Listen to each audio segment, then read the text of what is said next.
नमस्कार दोस्तों, आज की वीडियो में आप लोगों को बताने वाला हूं गर्मियों से होने वाले सबसे गंभीर बीमारी के बारे में, जिसका नाम है सनस्ट्रोक। सनस्ट्रोक को हीट स्ट्रोक के नाम से भी जाना जाता है। इसके अलावा बोलचाल की भाषा देहातों में इसे लू लगना कहा जाता है।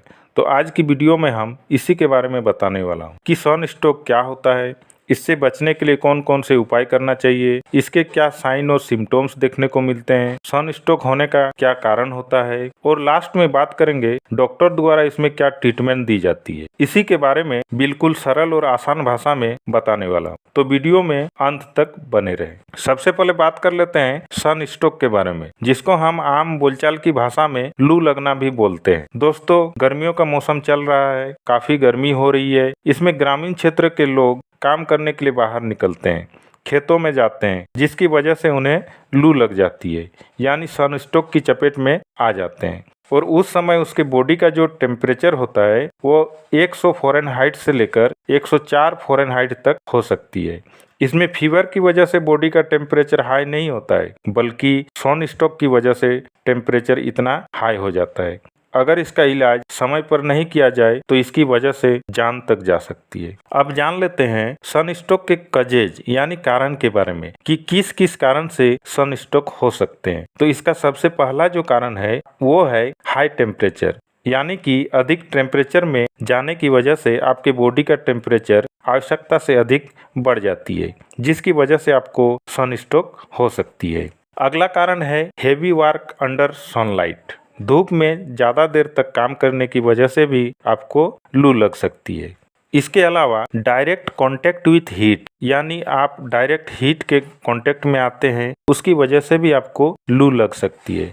इसके अलावा कम पानी पीने की वजह से आपके बॉडी में पानी की कमी हो जाती है, जिससे बॉडी टेम्परेचर इम्बैलेंस हो सकती है और आपको लू भी लग सकती है। अब बात करते हैं sign and symptoms of sunstroke, यानी लू लगने के क्या क्या लक्षण होते हैं। हाई बॉडी टेम्परेचर, यानी जब भी किसी को लू लगती है तो उस व्यक्ति की बॉडी के टेम्परेचर सामान्य से बहुत ज़्यादा बढ़ जाती है। साथ ही नोइजा, वॉमिटिंग, यानी उस व्यक्ति को उल्टी होती है और जी मिचलाने लगता है। इसके अलावा रेड स्किन, यानी व्यक्ति का जो स्किन होती है वो रेड यानी लाल हो जाती है। साथ ही वीकनेस, यानी उस व्यक्ति को काफ़ी कमजोरी फील होती है, चक्कर आने लगता है।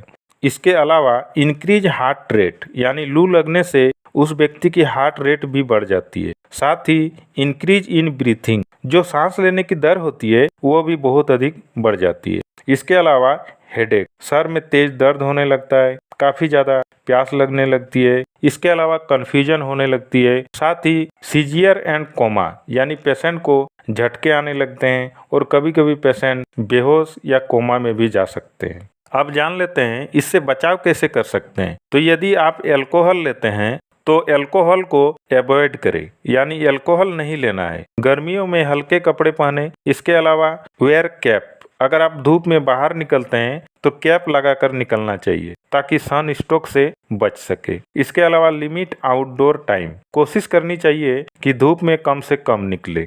इसके अलावा ड्रिंक मोर वाटर, यानी ज़्यादा से ज़्यादा पानी पिए ताकि आपके बॉडी में डिहाइड्रेशन ना हो। साथ ही लिमिटेड डाइट, यानी ज़रूरत के अनुसार ही खाना खाएं। अब यहाँ पर बहुत सारे लोगों का सवाल रहता है तो खाना में क्या क्या खाना चाहिए। तो आप तरबूज खा सकते हैं, कच्चे आम की जूस बनाकर पी सकते हैं। इसके अलावा कोकोनट वाटर, यानी नारियल पानी पी सकते हैं, नींबू पानी पी सकते हैं, साथ ही अंगूर भी खा सकते हैं। तो ये सभी चीज़ें सनस्ट्रोक से बचाव करने में मदद करती है। अब बात कर लेते हैं अगर किसी को लू लग जाती है तो डॉक्टर द्वारा इसकी क्या क्या ट्रीटमेंट दी जाती है। तो ट्रीटमेंट में जिस व्यक्ति को सनस्ट्रोक हुआ है यानी लू लगा है, सबसे पहले उसके पैरों को थोड़ा ऊंचा करें, जैसा कि आप इस पिक्चर में देख पा रहे हैं, ताकि उसका ब्लड सर्कुलेशन अच्छी तरीके से हो सके।